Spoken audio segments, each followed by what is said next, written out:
പാഹി മാം രാമ രാമ രാമ രാമ രാമ രാമ പാഹി മാം രാമപാദം ചേരണേ മുകുന്ദ രാമ പാഹി മാം രാമ രാമ രാമ രാമ രാമ പാഹി മാം. അമ്മേ, അടുപ്പത്ത് എന്താ വെച്ചിരിക്കുന്നേ? കരിയുന്ന മണം വരുന്നു. രാമ രാമ രാമ രാമ രാമ രാമ പാഹി മാം രാമപാദം ചേരണേ മുകുന്ദ രാമ രാമ രാമ രാമ രാമ രാമ രാമ പാഹി മാം രാമപാദം ചേരണേ മുകുന്ദ രാമ പാഹി മാം രാമ രാമ രാമ രാമ രാമ രാമ പാഹി മാം രാമപാദം ചേരണേ മുകുന്ദ രാമ പാഹി മാം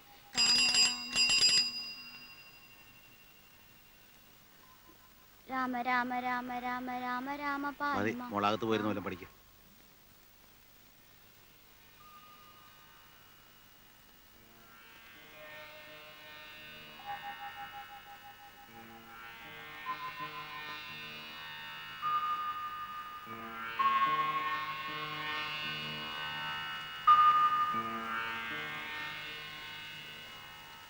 പട്ടിയുണ്ടോ? ശങ്കരൻ നായരുണ്ടോ? ഇതിൽ ആരെയാ ഇപ്പൊ വേണ്ടത്? ആ ആ കുഞ്ഞമ്മതാണോ? വാ അത്തോട്ടിരിക്കാം. മൂന്തി നേരത്തെ അകത്തേക്ക് കയറുന്നില്ല. ആ എന്നാ പിന്നെ അവിടെ ആ പിന്നെ ആ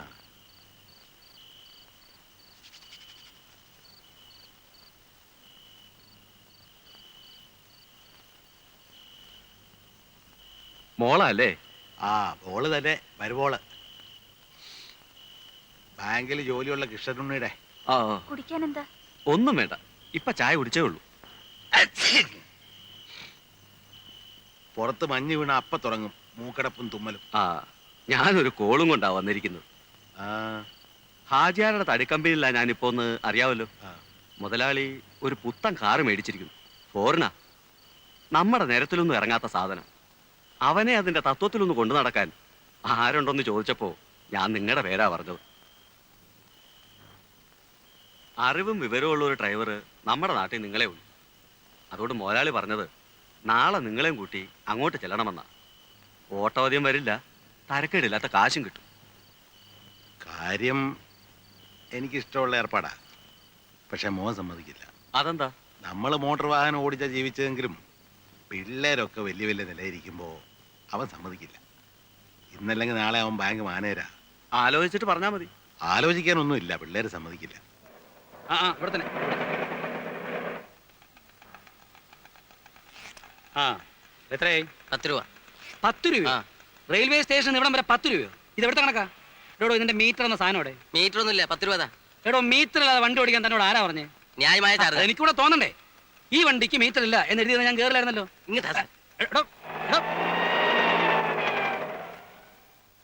ഓ ഈ നാട് അടുത്തങ്ങ് നന്നാവുമെന്ന് ആരും പ്രതീക്ഷിക്കണ്ട. എന്തു പറ്റി? അച്ഛാ, റെയിൽവേ സ്റ്റേഷനിൽ നിന്ന് ഇവിടം വരെ വരാൻ ഓട്ടോറിക്ഷയ്ക്ക് 10 രൂപ. 10 രൂപ ആകുമല്ലോ. 10 രൂപയോ? ഞാൻ നമ്പർ കുറിച്ച് വെച്ചിട്ടുണ്ട് ഓട്ടോറിക്ഷയുടെ. ഞാനൊന്ന് നോക്കട്ടെ. നീ എന്താ ഇന്നലെ വരാണ്ടിരുന്നേ? എന്റെ അമ്മേ, ഞാൻ എങ്ങനെ വരും? ബസ് സ്റ്റാൻഡിൽ ചെന്നപ്പോ ബസിന്റെ സമയം മാത്രം എഴുതി വെച്ചിട്ടുണ്ട്. ഒറ്റ ബസ്സില്ല. നേരെ റെയിൽവേ സ്റ്റേഷനിൽ പോയി. ഏതോ അമ്മമാരുടെ ബന്ധു കാരണം ഒറ്റ ട്രെയിൻ ഓടുന്നില്ല. പിന്നെ ഞാൻ എങ്ങനെ വരും? നിന്നെ കാണാണ്ട് അച്ഛൻ ഇന്നലെ രാത്രി ഉറങ്ങിയിട്ടില്ല ഉണ്ണിയെ. പോയ കാര്യം എന്തായി? അത് പ്രത്യേകിച്ച് പറയേണ്ട കാര്യമുണ്ട്. എടി, എന്നെ കണ്ട ഉടനെ ചേർന്നാൽ എന്താ മിസ്റ്റർ കൃഷ്ണനുണ്ണി, ഇന്നും വല്ല കംപ്ലൈൻസും ഉണ്ടോന്ന് ഞാൻ ശരിക്കും തട്ടി കൊടുത്തു. ഇവിടുത്തെ മാനേജർ ഉണ്ടല്ലോ, അവനൊരു പാഠം പഠിക്കും.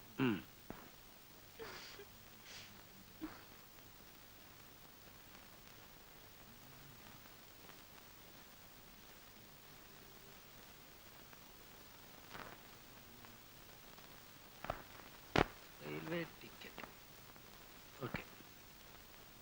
Bus charge okay. ഓട്ടോറിക്ഷ അയ്യോ 10 രൂപ. അതും ഓക്കെ. പക്ഷേ ഈ 3 രൂപ എവിടെ പോയി? ആ 3 രൂപ നമുക്ക് പിന്നെ കണ്ടുപിടിക്കാം. അത് പറ്റിയല്ലോ. എവിടെ പോയി അറിയണ്ടേ? അയ്യോ, ഇത് എന്തിനെങ്കിലും ചെലവായി കാണും. ചെലവായതിന്റെ അല്ല, ആറ്റിൽ കളഞ്ഞാലും അളന്ന് കളയണം. ഇതേന്ന് ബാങ്കിൽ പോണ്ടേ? കുളിമുറിയിൽ വെള്ളം കോരി വെച്ചിട്ടുണ്ട്. കുളി കഴിഞ്ഞിട്ടാവും അളന്ന് കളയിലൊക്കെ. ഉണ്ണിയേട്ടാ. ഓ എന്നാലും ആ 3 രൂപ ഞാൻ അറിയാതെ പോകാൻ പാടില്ലല്ലോ. നിനക്കറിഞ്ഞൂടാ? ഇങ്ങനെയുണ്ട് ഒരു പിശുക്കൻ.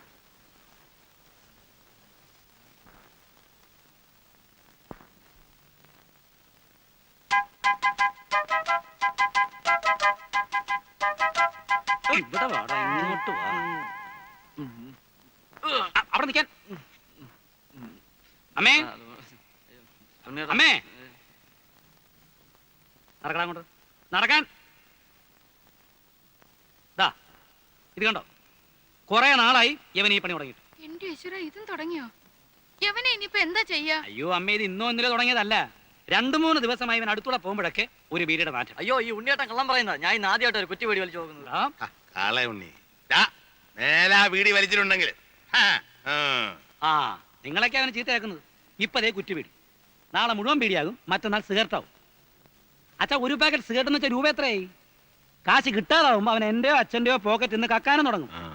ഒരുത്തനെ കള്ളനാക്കാൻ ദേ ഇത്രയൊക്കെ മതി. ഇനി അവൻ ചെയ്യത്തില്ല ഉണ്ണേട്ടാ. ഗോപു പോയിരുന്നു പഠിക്കും. എടാ പോടാ.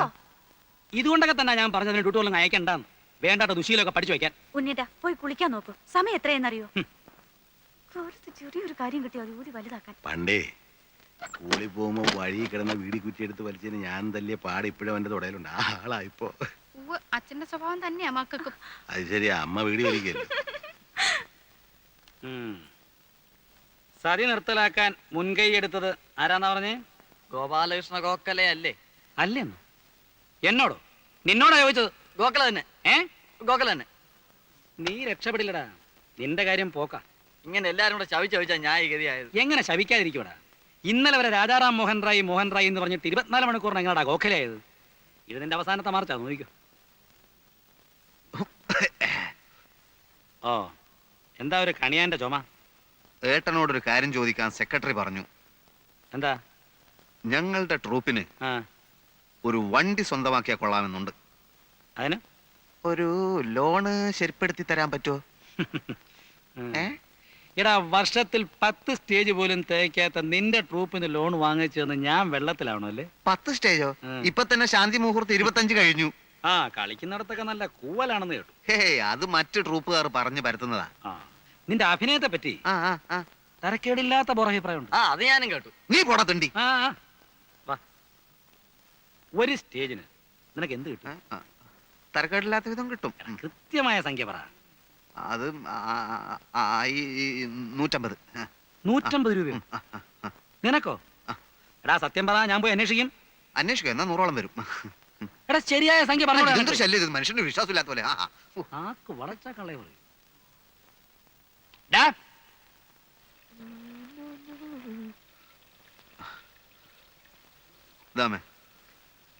വച്ചടാ, ഇവിടെ ഇപ്പൊ വലിയ അത്യാവശ്യമൊന്നുമില്ല.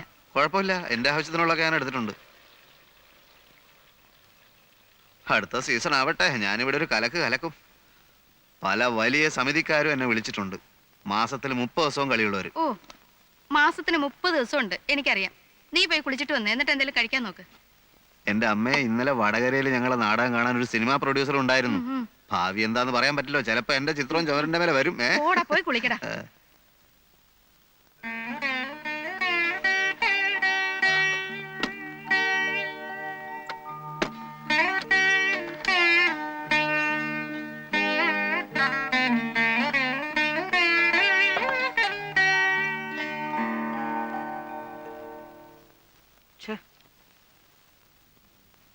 ആ 3 രൂപ എവിടെ പോയെന്ന് എത്ര ആലോചിച്ചിട്ടും അത് ഇതുവരെ വിട്ടില്ലേ? കഷ്ടം. ഞാൻ തരാം 3 രൂപ. അതിന്റെ അല്ല, ആ രൂപ എവിടെ പോയിന്നൊന്ന് അറിയണ്ടേ? എടേ, നിനക്കൊക്കെ ഒരു വിചാരമുണ്ട് ഞാൻ വെറും ഒരു പിശുക്കനാണ്. അല്ല, ആണെങ്കിലേ നീ ഇപ്പൊ ഇടാറുള്ള മാതിരിയുള്ള വേഷവും പൂഷവും ഒന്നും ഇടുകയല്ല. വീട്ടുചെലവിന് വേണ്ടി മാത്രം മാസം 1000 രൂപ ഞാൻ കൊടുക്കുന്നുണ്ട്. അല്ല, നിനക്കിവിടെ എന്തെങ്കിലും കുറവുണ്ടോ? കുറവൊന്നുമില്ല. ആ, പിന്നെ മിണ്ടാണ്ടിരി. പക്ഷേ എന്തോന്ന് പച്ചേ പറ. കല്യാണം കഴിഞ്ഞിട്ട് കൊല്ലം 3 മനസ്സിലായി. നീ പറഞ്ഞു വരുന്ന എന്താന്ന് എനിക്ക് മനസ്സിലായി. എടീ, ഒരു കുഞ്ഞുണ്ടാകുക എന്ന് പറഞ്ഞാൽ ഇപ്പൊ പണ്ടത്തെ പോലൊന്നും അല്ല. ഒരുപാട് കാശ് ചെലവുള്ള ഏർപ്പാടാ. പ്രസവം തന്നെ പെണ്ണുങ്ങൾക്ക് ഇപ്പൊ ഒരുമാതിരി ഫാഷനാ. ആവശ്യമുണ്ടെങ്കിലും ഇല്ലെങ്കിലും മാസാമാസം ഡോക്ടറെ പോയി കാണുക, അവർ പറയുന്ന വില കൂടിയ മരുന്നുകൾ വാങ്ങിച്ച് കഴിക്കുക, പ്രസവത്തിന് 1 മാസം മുമ്പേ നഴ്സിംഗ് ഹോമിൽ അഡ്മിറ്റ് ചെയ്യുക. ആ, ആദ്യം എൻ്റെ പ്രമോഷനൊക്കെ ഒന്ന് ശരിയാവട്ടെ, അത് കഴിഞ്ഞിട്ട് മതിയടി നമുക്കിതല്ല. പ്രമോഷൻ കിട്ടുമ്പോഴേക്കും നമ്മൾ മൂത്തുകാരിക്കും. എന്തിന്? അടുത്ത കൊല്ലം ഞാൻ ഓഫീസറാ, പിന്നുടനെ മാനേജർ. ഒരു ബാങ്ക് മാനേജർ എന്ന് വെച്ചാൽ ആരാ? ദേവേന്ദ്രനായിരിക്കും. ആ, ഏതാണ്ട് അതുപോലൊക്കെ തന്നെയാ. ഈ ഉണ്ണേട്ടനെ കൊണ്ട് തോറ്റു.